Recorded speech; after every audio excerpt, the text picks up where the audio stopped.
Hey, hey, hey, happy day 888, infinity and beyond, celebrating today because 888 is a pretty auspicious number, and the 8 symbol looks like the infinity symbol, so I always get a kick out of that. I'm actually wanting to see, this is supposed to be a candle that plays music, like the happy birthday song. Today happens to be the 4th of July in the United States, and 2020 has been such a crazy year. I think there's going to be a lot of fun and celebration going on for the nation's birthday, for our United States birthday. It's been such a crazy year with COVID and with all of the unrest and the political BS that's been going on. It's going to be a great day. It's going to be an awesome day. Thus, my red, white, and blue attire for today. I just threw my robe on because I didn't have red on in my outfit, but I normally have all kinds of crazy red, white, and blue clothes. We sold fireworks for a lot of years in my family, and now one of the members of my family has taken that over, so the rest of us are out of it. And it's always been a really fun time, actually an exhausting time, which reminds me of the candle burning. Today's idiom for supersize your business was burning the candle at both ends, and how often we do that. There's infinite possibilities on the things that we can do with our time. Guess what? Each and every one of us only get 24 hours in a day. Amazing, right? Time to me is the great equalizer. We all say, oh, I'm too busy, I don't have enough time. But the truth is, each and every one of us have 24 hours in a day. So do we have not got enough time, or do we have a priority setting problem? Do we have a challenge setting priorities based on what's really important to us? And so I try to find myself saying to people, when they ask me to do something and I don't want to do it, I don't want to say, hey, your interview isn't a priority for me, or this isn't a priority for me, or you are not a priority for me. I don't want to say that, because they are not, but that's not really true. But there's certain things that I've gotten better about saying no to because they don't match with my core values, the things that I've committed to doing in the direction I want to go and take my life. And each and every one of us have to begin to do that and continue to do that until we get really, really good at it. I was one of those people that always had a 4-item, I actually had an Excel spreadsheet. It always had at least 400 items on it. And I would knock a bunch of things off, and then all of a sudden more things would come into my life that I wanted to add to the list. And it was always around 400 things. Well, no wonder I was burnt out and exhausted. You know, if you've got in the back of your mind that you always have to do 400 items and 400 different things, and that no matter what you do, you're never going to get it all done, how's that for setting yourself up for failure? I can't remember what guru taught me to do that, or what coach told me, hey, get all this stuff out of your head and put it down on paper in an Excel spreadsheet. But it's probably one of the dumbest things I ever did. Yeah, I dumped it out of my head, but instead of letting it go and not having it take up mental space in my mind, it just made it be like a certain thing in the background that I was always worried about because I wasn't getting it done. It's like if you're working on your house and you do something in your house, or there's something in your house that breaks, or in your apartment or your life that needs to be repaired. Like if you have a little squeak in your car, a noise or something that drives you nuts, but you never get around to fixing it. I'll give you an example right now. The light is on to change the filter on the microwave. I have no idea how to change the filter on the microwave. I can't see very well, so I don't know how to do it. I don't even know where it is on the microwave. And that might sound silly, and I'm an engineer, so it's kind of embarrassing to say that I don't know where it is, but I need to get that changed. And it bugs me. Every time I heat up my cup of coffee, that red light's flashing, and even with my vision challenges, I can see the red light flashing, and it reminds me, stop, you need to do something about this. And every time I see it, I'm like, oh, I just don't want to spend the time and energy figuring out how to do it and what to do about it and change the filter.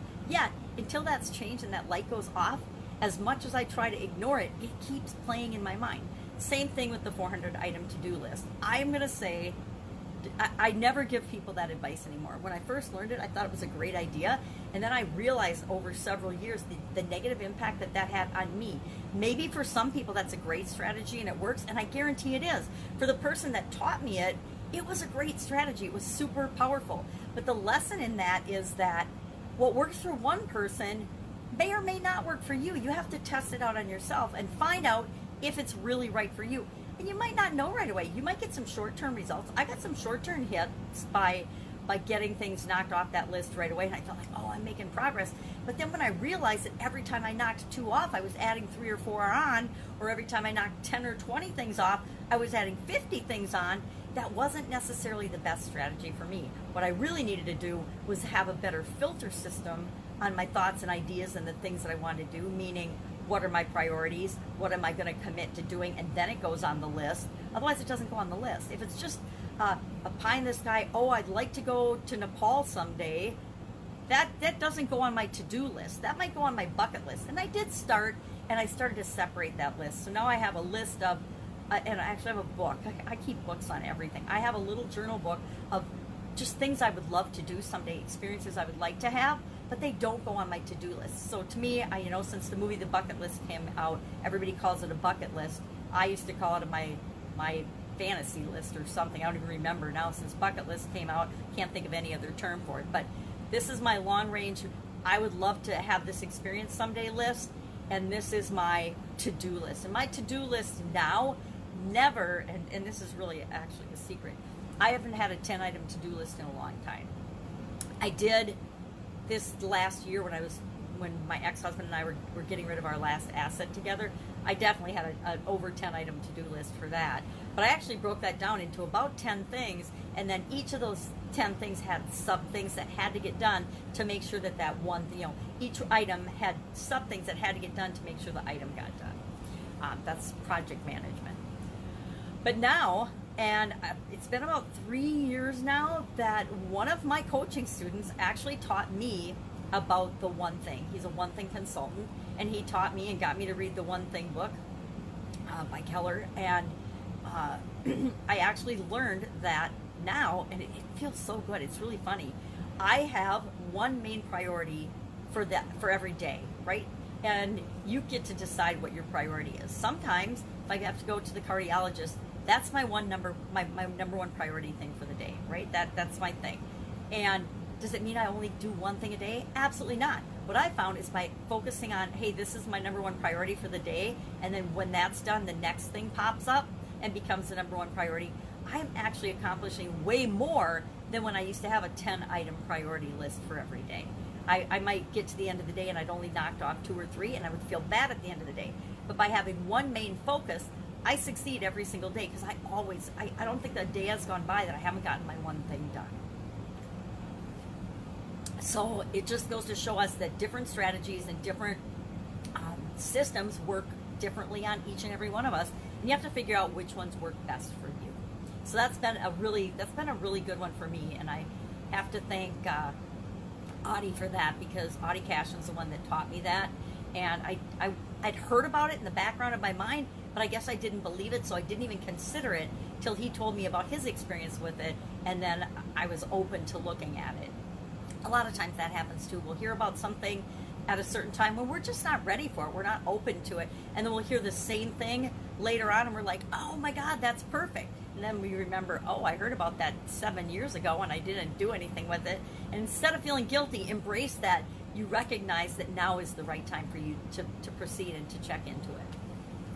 So today was day 179 of the fun 365-day challenge. We're doing one fun thing every day in 2020 to make sure that this year is a positive experience for us and a fun experience. Not I don't want to remember it as, and I'm sure there's no way to not remember 2020 as the year of the COVID-19 pandemic. I don't know how any of us could ever erase that, but I don't want that to be the lasting memory of the year for me or for anyone else I come in contact with. So every day we do a one fun thing, a little one fun thing challenge for the day. And today was just to decorate something and then share what you decorate. And I mean, it can be a drawing, they said of a helmet. Turns out that the journal book that I'm using as a guide for this do one fun thing every day is for 6 to 9 year olds, which makes me laugh because I turned 60 right as the pandemic was hitting. And so I've learned that it's just as applicable for 60-year-olds to 90-year-olds as it is for 6 to 9 year olds. So we talked about supersize your business, burning the candle at both ends. We talked about the day 179 of the fun everyday challenge. And the other challenge I'm doing was day 34 of the Get Up and Go challenge. And today was all about the O in SOAP. And SOAP is the framework or the foundation that I teach people to handle change, challenges, obstacles, failures, roadblocks, steps, anything that gets in our way. how do we deal with those? How do we handle those? Most people just react, right? And I've been guilty of that. Sometimes something happens and I just react to it. Very guilty of that with my ex-husband. You know, if he does or says something, boom, react, automatic reaction, because he knows all the triggers and all the buttons to push. Still does, which is kind of irritating that I still fall for him.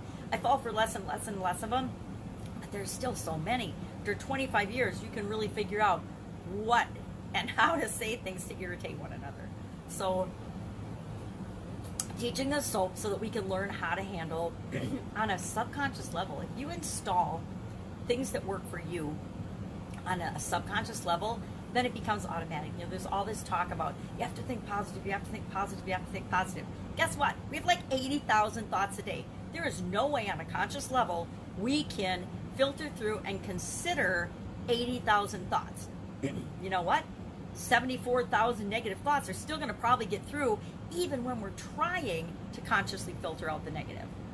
So we have to do other things, and I use the SOAP model to make sure that we're installing automatic ways of being to filter out some of that negative. So what's an example of how you do that? Number one, turn off negative outside influences. So if you have negative reactions to the news or to the media or to a certain friend or person that you hang around with, if they just automatically it just automatically gives you that icky feeling anywhere in your body, but usually for me it's in my stomach or like tingling at the back of my neck where I'm just like, ew, that person gives me the creepy crawlies, or that announcer or that news station or whatever.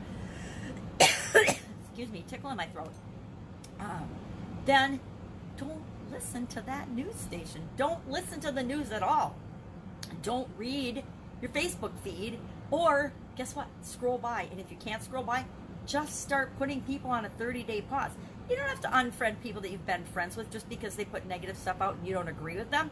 Just mute them for 30 days and then see how you feel. If you feel better and you feel, then you can give them another try and see where they're at. We all go through these ebbs and flows of emotional and drama and trauma and stuff, where sometimes we're a little more negative than other times. Sometimes it's never about you, it's what's going on in their life. But sometimes we just have to either scroll by, and to be honest, if people are putting crap on my feed and it's showing up on my feed, I don't have to unfollow them. I did notice that I posted something and I got 52 people to unfollow me, and frankly I was super excited because on Facebook I have been at my friends limit for like 8 or 9 or 10 years, and I'm always looking for ways, and I hate deleting people, right? It just feels mean to me. It's like throwing away somebody's business card with their face on it. I don't like to do it. I know that that's a psychological thing, and that's why people put their face on business cards, by the way, in case you didn't know, because it's actually proven harder for people to throw away a business card with somebody's smiling face on it. Little trick in case you didn't know it. So we need to find things, though, that support us and ensure that we're doing things that will automatically move us toward what we want, which is what I consider success, right? Each and every one of us wants certain things, and what we want is unique and special for you. What you want is different than what I want. Guess what? We can all have it. We can all have what we want. There's this overriding current in society, in the world, that there's just not enough to go around, that there's scarcity and lack, and everywhere you look, you have to carve out and compete for your piece of the pie, or you're not going to get your share. Talk about a load of crap. Talk about poppycock. Now, I like the caramel poppycock popcorn, but poppycock also means bird doo-doo. It's just ridiculous to think and believe that. Yet that is the overwhelming thought and belief in our world and in society. And it can be used to explain so much of what's evil and going wrong in our world. But we're not even going to get into that tangent. I got into it with the kids yesterday, and about that, and about how you just have to think for yourself. And I've been saying this so often on so many of my videos and so many of my podcast episodes lately. I don't care what's going on in the world. All you have to do is focus on what is right for you and think for yourself. I gotta believe there are very few people, if they really did that and considered, would think that it's right for them to go out and riot. I'm not talking about protesting. Protesting for something you believe in, standing up for something you believe in a nonviolent way is awesome. And we all have things that we stand up for and that we believe in, and that's amazing. But I can't believe that deep down on the inside, even terrorists and people, how do they convince themselves that, I watched the Boston bombing movie this last couple of days, and it's so disturbing. How do people brainwash themselves into ever believing that killing other people is okay, or that harming other people in any way, even competition harming other people? How do you convince yourself that that's right and okay? And how does that really make you feel? If it makes you feel good inside, time to make a little morality check. If it doesn't, then don't do it. You know, people struggle with decisions all the time. Should I do this? Should I do that? It's easy.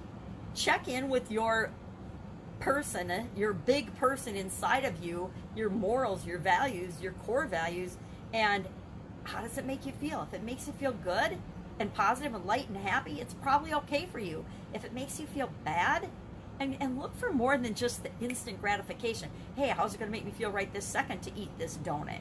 Yeah, it might make me feel good to eat this donut right now, but I know in 10 minutes I'm going to have that sugar dump, and I'm going to feel terrible, and I'm probably going to think that I'm going to gain weight about it, so I'm not going to eat the dumb donut, even though it's got caramel on top, and it really, really looks like right now I would love that donut. It applies to every area and every aspect of our life. So I guess that's enough lecturing for today. It's a holiday in America, 4th of July. I'm going to go out and celebrate with my family. I invite you to do the same. Have an absolutely amazing day. Think about some of this stuff and how it impacts you. Always think about and always think for yourself, especially and including the stuff I say.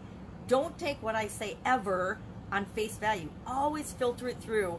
What does this mean to me? Ask yourself, what does this mean to me?